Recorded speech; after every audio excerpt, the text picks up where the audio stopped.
and when we were talking, he was and his two brothers were psychologists. That's right. Yeah, and my uncle Wumi for a period of time lived near us. And he would be in shul. My father would be ripping apart modern psychology. My uncle Wumi would be sitting there laughing. He didn't care. He didn't care.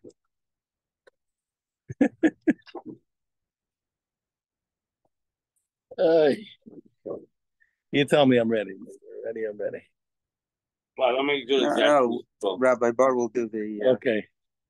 The dedication. Okay. All right.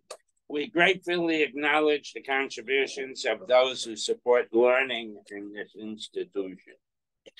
A year of learning, Gail and Leslie Kaplan, memory of their parents, Moshe Sprinzer Bas Yosef Chaim Chava Chanan Bas Ben Chanan Ben Moshe Eliezer B'Chana Pesha Bas Shmuel Yitzchak Halevi B'Tzipora and Isser Ben Yoel Moshe Cohen Thomas.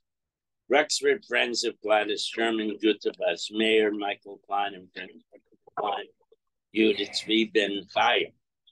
Marcia Bronner in memory of her husband, Harav Yerachmiel Ben Shmuel. Friends and family of Arthur Richholz, Mordechai Yudel Ben Baruch Lev HaKohen. Friends and family of Sigi Bessler, Shalom Shraga Ben Dov. Friends of Marvin Weinstein, Mordechai Yisrael Ben Israel Aaron. Sarah Alpert in memory of her husband, Harav Tzvi Lipa Ben Hillel. Rexford Friends of Maddie Friedman, Mondel Miriam Bus Kalman Rubin. Bella and David Adler in memory of her father, Elio Ben Yosef Klein. Friends of Hani Chafet, Tana Shoshana Bas Yusuf. Friends of Jack Prince, Yaakov Yitzchak Ben Shmuel Dov. Friends of Sandy Davidoff, Shalamis Bas Chaim Eliyahu. Friends of Judy Cohen, Yehudis Leba Bas Maisha. Friends of Dr. Annette Safransky, Chana Bas Ephraim Bishop. Month of Learning, Melon Aaron Haller in memory of his brother, Yaakov Ben Abraham.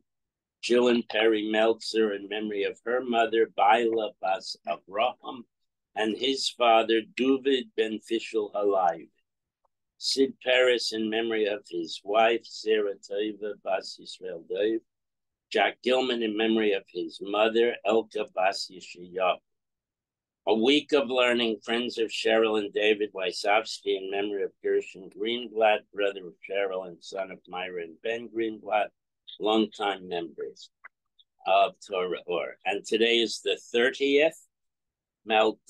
Day of Learning, Mel Grossman in memory of Today's his the mother. 31st. What? 31st today. Today's the 31st? Okay, nobody today. Would you die today? No, people died, but nobody came up with $25.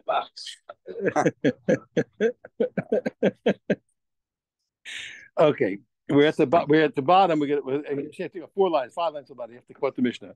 I remember Yishmael said, he said, listen, the whole idea of 3 years is when you have a grain field, but when it comes to trees, so then the truth is that you could get a chazaka in 1 year. Why is that? Because let's say you have grapevines and olive trees and dates. Well, and dates. More than one harvest. And dates.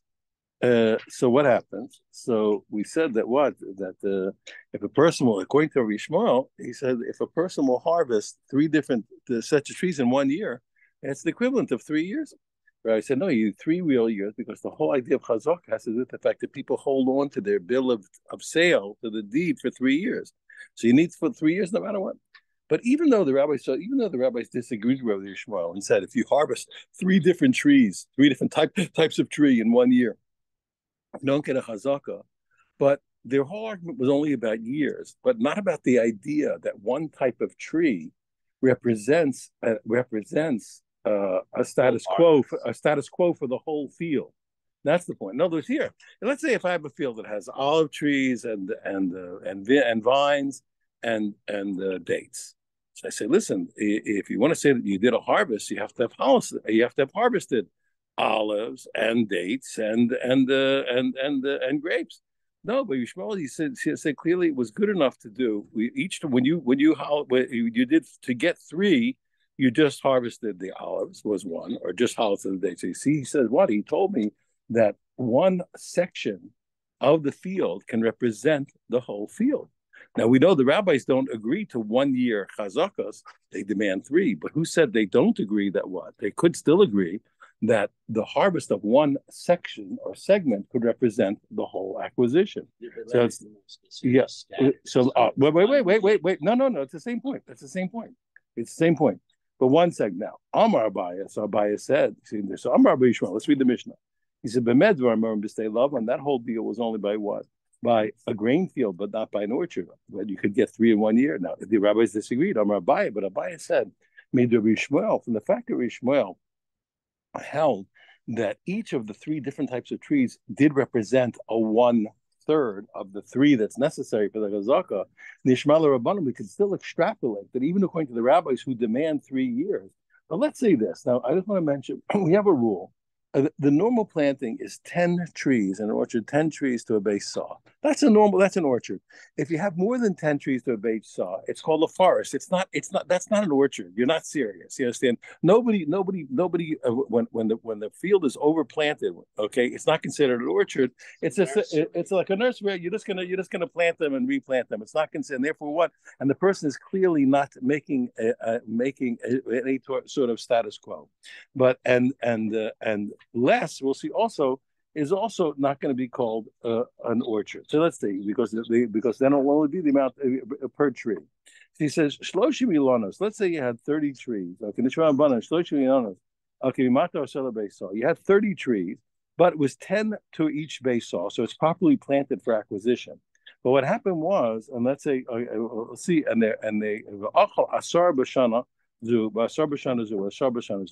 let's say you had them staggered, so they produce once every 3 years, and you plant them 1 year after the other. So he harvests 10 of those trees in year 1, 10 of those trees in years 2, and 10 of those trees in years 3. Even according to the rabbis, the whole you need 3 years, but it was sufficient that he harvested each 10, 10, 10. Okay, well, why is that? Lav miyamar. How do we know? Even according to the rabbis, that would be true.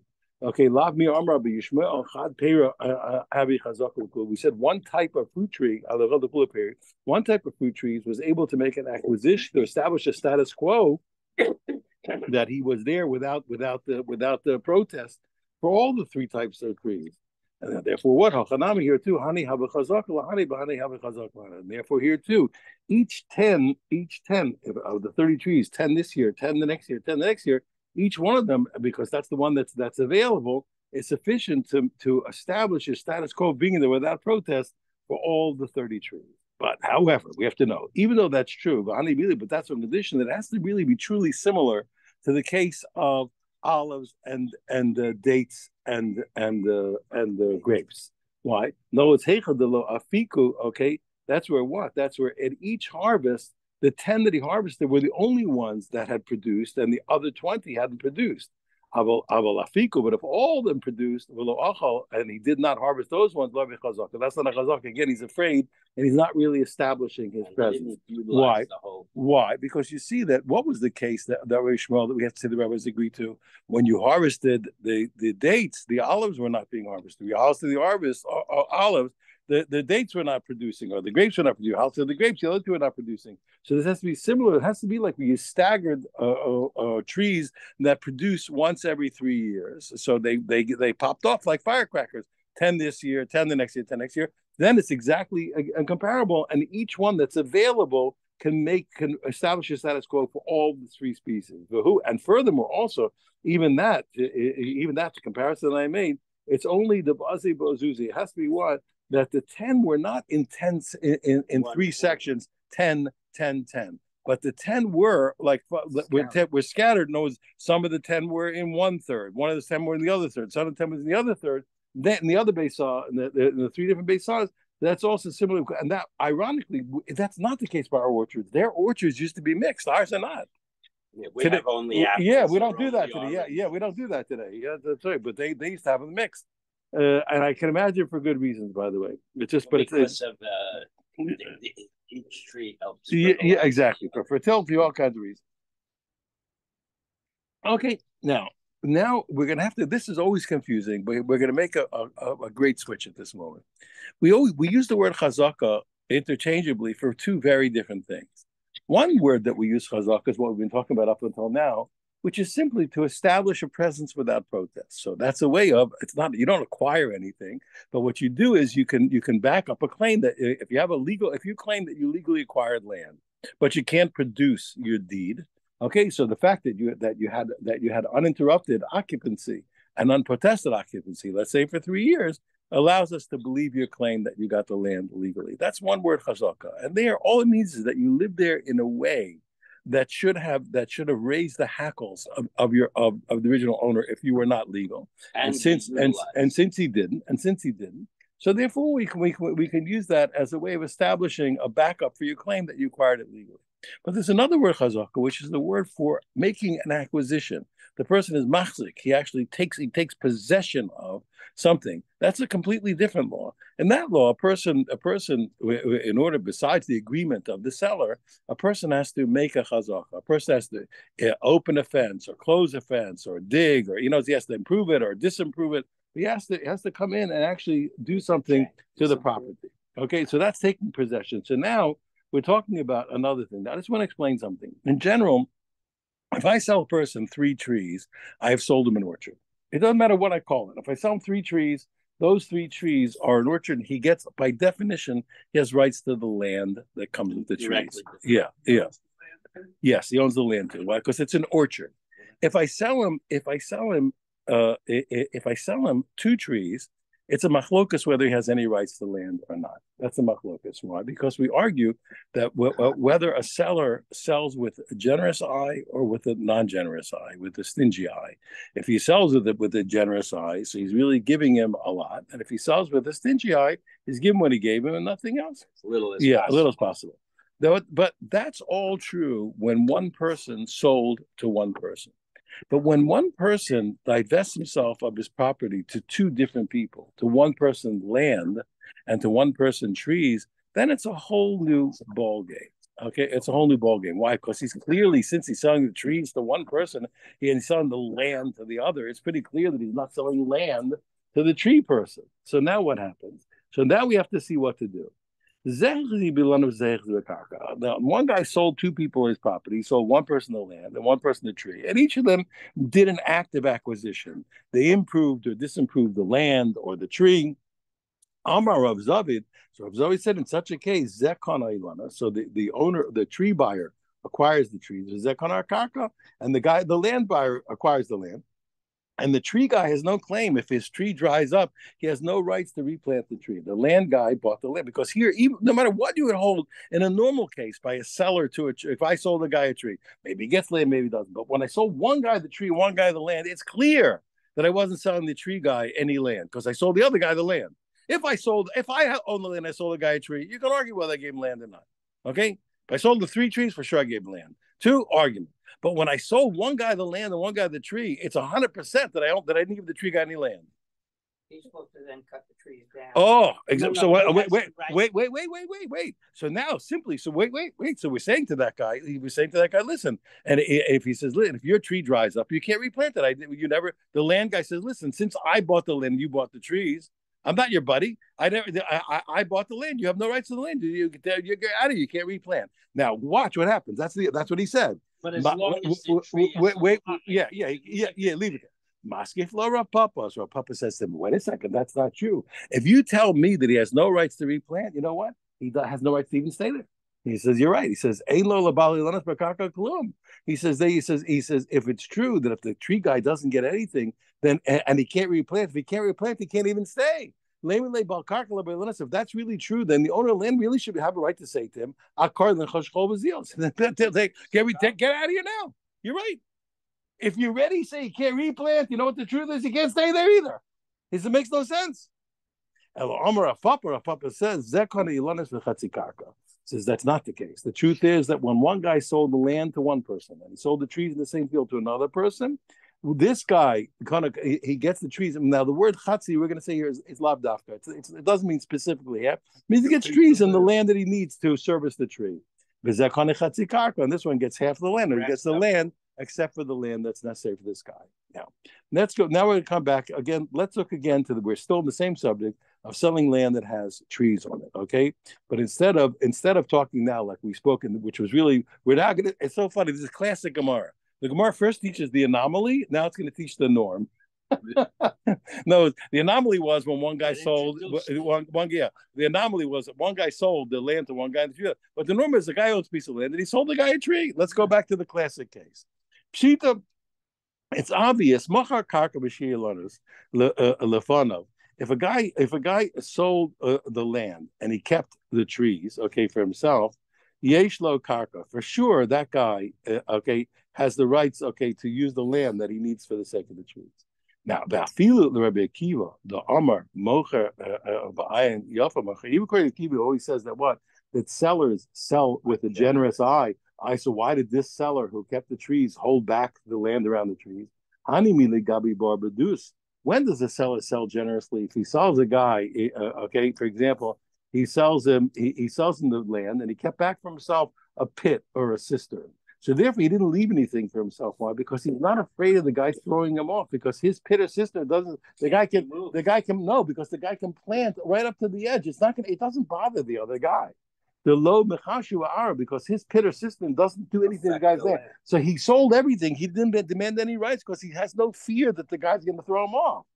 Avol ilanos, when it comes to when a guy held back trees, the karka, the truth is that trees mess up a guy's land. He can't plow around, the roots get there, they weaken the land, okay, and it stops his plow. So therefore, he must, even the guy who usually sells in a generous way, here feels the guy's going to throw him off if he keeps the trees. Bashir is sheer, and he held back. As he sold it, his mindset was clearly that he's holding back the land that services his trees. The sheer, because if he doesn't withhold it, then the guy who he sold the land to will say, "Akar ilana bizil, uproot your tree and get out of here." He says, when they drive, he says, "Get out of here, you can't come back." So therefore, what? So he held back the rights to the land, at least to replant. I said to service, but at least to replant. Okay, now. Let's take the opposite case. The seller, instead of selling the land and keeping the trees, he sold the trees and kept the land. They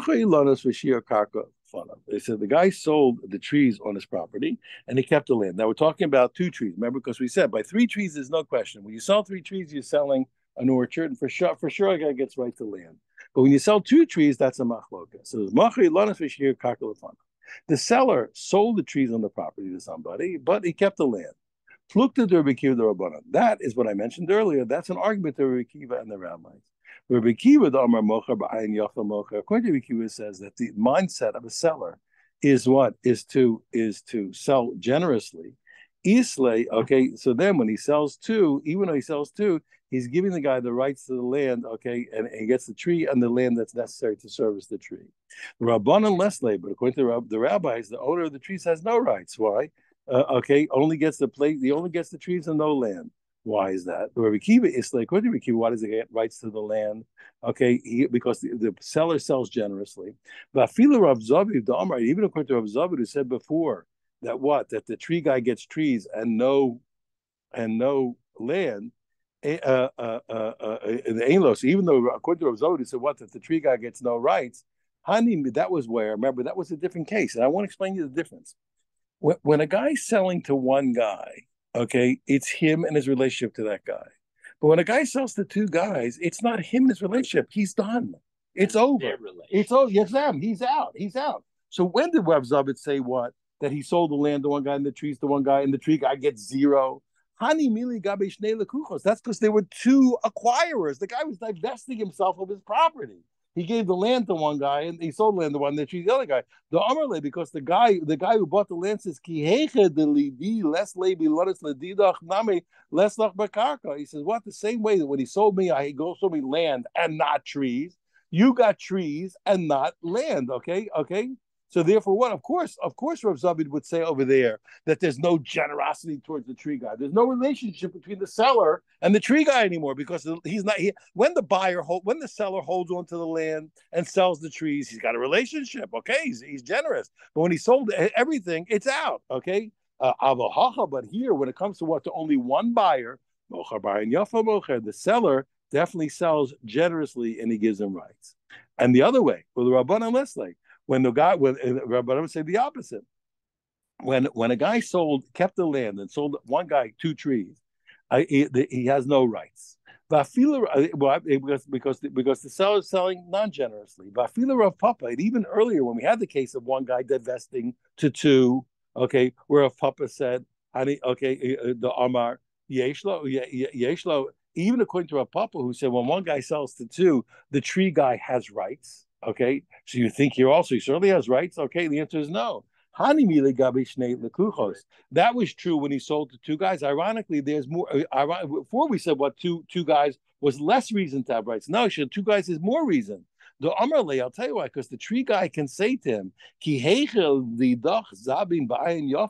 the same way that the seller sold you land and every right to that land to keep what? Buying Yafa. He sold you generously that you can keep on forever getting rights on your land. He's out. Just like he divested to you and gave you eternal rights to the land, he also sold me generously. He's divested. I have my rights to the tree forever and ever and ever. Okay, he gave me the rights to the trees forever and ever and ever. And therefore, what? If they come down, I can always replant. So, ironically, there too is more reason. But over here, we sold to one guy. Certainly, a seller is going to protect his future since he's still invested in the land.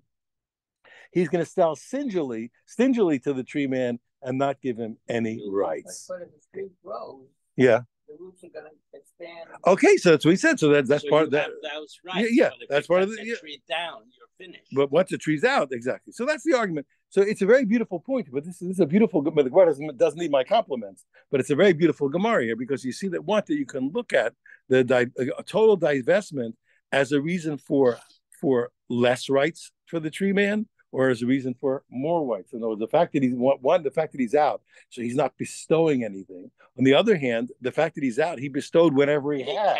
Exactly. He bestowed. He's out, so he gave everything he owned. He gave away. So each guy independently had so to speak, an eternal rights, to what they bought. Okay, that's classic Gemara. Yeah. Huh? Yeah. Someone else has land. Guy sells the land to someone who wants to get out. One guy owns the tree, so we're going to talk. It's going to come up. It's going to. We've had it a little bit. What rights do we have? What rights does the tree man ever have in general to on the land? That we have to see when there's two owners. Yeah, we had it. Yeah, we had it. Yeah. It's too much for me to do. It's not on this page, but we have quite a bit of discussion about it. Okay, Now we're back to what we said earlier. We talked about establishing occupancy with a field of 30 trees but 10, 10, 10. You understand? By usage, establishing occupancy by usage of 10, 10, 10. Remember, and we said that the 10 trees to a saw is called an orchard. More than that, it's not serious. You just overstuff it, and clearly he's not and he's not showing. But he's not. But the point, he's not showing occupancy. He's showing that he's just in a rush. He's going to get in and get out. He's not really. To show occupancy, you have to boldly say, "I'm here," and everybody knows it. But when a guy rushes in and rushes out, he doesn't. Okay, now. So let's take a look. Amar Na'adoi. So now we're back to now the other type of chazaka. We just took a break. We talked about chazaka of taking possession of something. Now we're talking about establishing occupancy. So it's Amar Na'adoi Achlim Ritzufin. Okay, what happened if he used the 30 trees like we said over the 3 years, but they were overplanted? There were more than 10 to each base saw. That's not a serious thing. This guy's a fly by night guy. He's not a serious guy. Eno chazaka. He doesn't establish occupancy. And even though he says he bought the land legally, we're not going to give it to him without him showing a deed. Okay. Now, even if he used all 30 trees all 3 years, it doesn't matter. Why? Because that's not a bold expression of occupancy. He's a fly by night guy. He looks like a shady guy. Rabba said to him 1 second. He said, if it's really true, if according to you, a thing that's overplanted, even total usage over 3 years doesn't establish occupancy, and we won't believe the guy that he owns it without showing a deed. then Elmiata high mishra da aspasta. Remember, we learned aspasta is a very fast-growing plant that's used for animal feed. Okay, and it's always overgrown. That's how people do it. They overgrow it and then they pull it up and no, and also they replant it other places. They overplant it and then they pull it up and plant it in all kinds of other places. Yeah, but we learned earlier that you can make a chazaka. You can establish occupancy with aspasta. But my kanila, how could it be true? How can anybody hold that you're allowed to do it? That's overplanted. Rava says, he says it's not true. He says the real truth is you have to say it like this. You have to explain the nardoi like this. With sufin, okay, what? That machon with sufin, if a person sold a tree field to somebody and they're overplanted, okay, they're more than 10 to the Vesah. Ain lo karko. Here's what the Nardaim said: the guy has no rights to the land between them. Okay, why? Because since by definition they were going to be pulled up. That's what anybody who overplants like that never planted leave them there.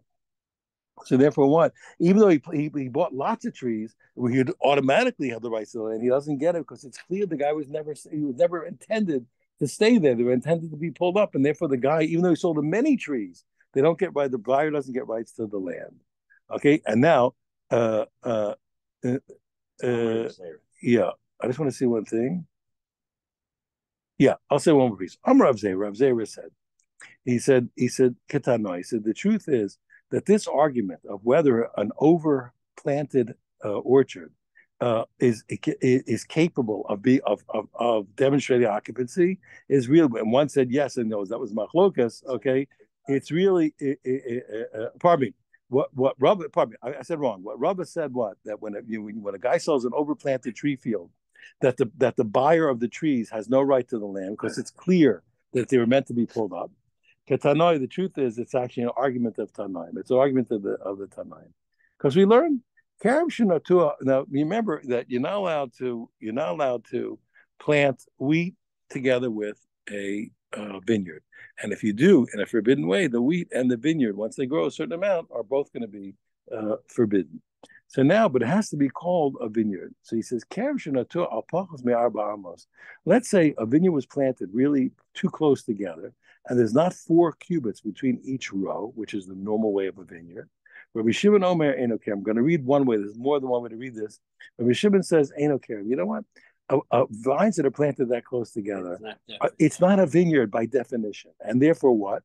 And therefore the whole prohibition is not going to take place. You have to plant grain in a vineyard. That, if you call that a vineyard, that's not a vineyard. There's other ways to read it, but I'm going to read it the simple way.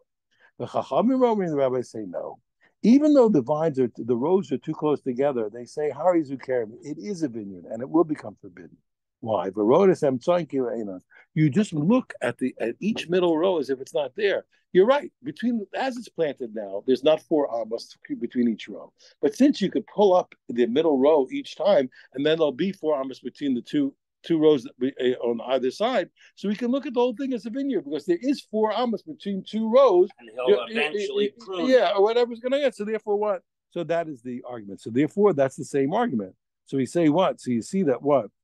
That Rabba who said that if a person sold it overplanted, the person has no rights to the land, okay, because that's not an orchard. So he holds like Rabbi Shimon, who said what? That a vineyard that's planted too close together is not a vineyard for the purpose of prohibition. But according to the rabbis who say that we look at the middle row as if it's not there, then the rule would be also the same thing here, that if a guy sold a person a tree field that's overpopulated, he would still have rights to the land because we could say you're right. You're right because those middle ones are going to go. But you look at each row as if it was. You look at it as if it was not overpopulated because you look at the overpopulated ones if they're pulled up and and therefore he would have rights to the land if it would be what's the word thinned out. Okay. Now even though at the bottom here the next part's going to go together, we'll save that for tomorrow. You guys are called to everybody. Thank you. Nice to see everybody. We'll come in inside.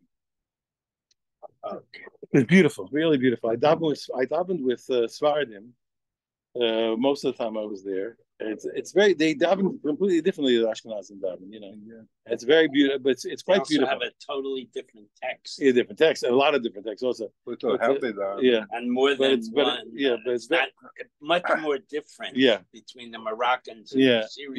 yeah, everybody. But it's very beautiful. There's a lot. So what kind of Sfardim were you with? I don't Jewish know. ones. Yeah, Jewish, yeah.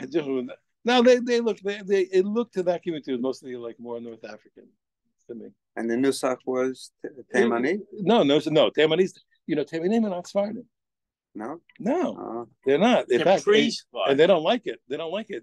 There's a very famous. I don't want to. I'm sorry to tell you this. Unfortunately, there's a very great rabbi named his name is Amnon Yitzhak. He has brought thousands. He made thousands and thousands of people religious. Thousands. He's an incredible guy. He's a Taimani. He's a Yemenite. So at one point he had a disagreement with the Yosef family, the famous the chief rabbi's family, the Sephardim. So one of the rabbis of that, not of the Yosef family, but another rabbi spoke publicly against this Rav Amnon Yitzhak, saying that he's doing it wrong. He's not listening to them. So Rav Amnon Yitzhak at one point he comes and he says, "Wait a minute, I'm not." He says, "Who are you to tell me I'm not listening to you? What are you, Sephardim?" He says, "I'm not a Sephardi." He said, "I'm a Taimani." He says, I have no allegiance to you. I'm not Sephardi. And if you look, my position always, whenever I look at Taimani Yemenites, I actually see Ashkenazic features just with darker skin. Yemenites don't look Sephardic. They look more like you. They look like you're dark skinned European. The second